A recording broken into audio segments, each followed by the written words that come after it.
أعوذ بالله من الشيطان الرجيم بسم الله الرحمن الرحيم. Аллах Таалага мактоолор болсун. Пайгамбарыбыз алейхиссаламга Аллахтын саламы жана салаваттар болсун. Ассаламу алейкум. Урматтуу мусулман бир туугандар,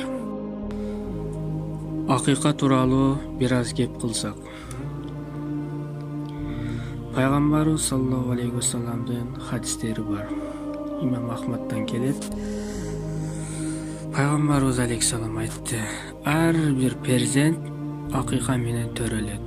Ал перзент үчүн 7-чи күнү бир жандык союлат жана ошол күнү перзентке ысым коюлат жана чачы алынат. Буну акыйка жана сүннөт деп атайбыз.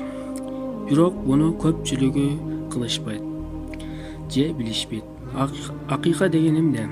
Перзент үчүн бир жандык союлат. Аллах Таалага шүгүр маселесинде.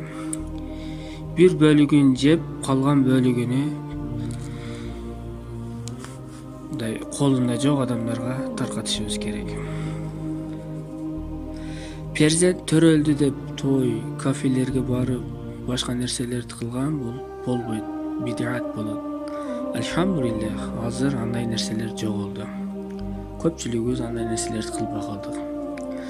Айша энебиз риваят кылган хадисте, Имам Ахмадтан келтирилген хадис, пайгамбарыбыз саллаллаху алейхи вассалам айтты: уул балага 2 кой союлат, кыз балага 1 кой союлат. Эгер мүмкүнчүлүгү болбосо, уул балага бирөөнү союп турса да болот.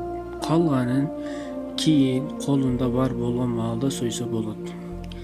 Кээ бирлери акыйканын ордуна туулган күн тосуп жана болбогон нерселерди кылышат. Бул туура эмес нерсе. Жана балага зыян келип калышы мүмкүн. Ысырап менен. Мына ушул акыйканын аркасында ким акыйка кылган болсо, акыйканын аркасында өтө чоң хикматтар бар да. Мисалы, сиз бир балаңызга акыйка кылыш үчүн бир кой аласыз, 5000 мисалы, туурабы? Же 6000. Азыр болсо 6000дик нерсенин ордуга 10.000 же 15.000дик машинаны заказ кылып коет. 10.000 өзүнө келсек, камера өзүнчө, тамак аш, башка нерселер өзүнчө, баардыгы бир 15-20 миңдей кетип калат, туурабы? Бул ысырап болот. Бул Аллах Таалага жакпайт, туугандар. Адамдарга таң каламын. Бир адам акмак болсо, баардыгы акмак болбош керек, туугандар. Бир адам жакшы болсо, баардыгы жакшы болуш керек. Ошол адамдардын жакшы сыпаттарыны биз үйрөнүшүбүз керек, туугандар.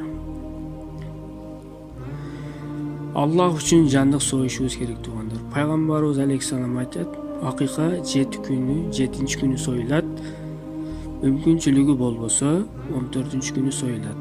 Ага да мүмкүнчүлүгү болбосо 21-чи күнү союлат. Эгер ага да мүмкүнчүлүк болбосо, кийин тапканда, качан колунда бар болгон маалда сою берсе болот. Андан кийин боло турган иш перзенттин чачы алынат. Бирок бир гана уул баланыкы алынат, кыз баланыкы алынбайт. Эгер жогорудагы айтылган амал иштер кылынса, перзент дүйнөгө келгенде сен аны ислам менен ага амал кылдың жана перзенттин акысын аткарган болосуң.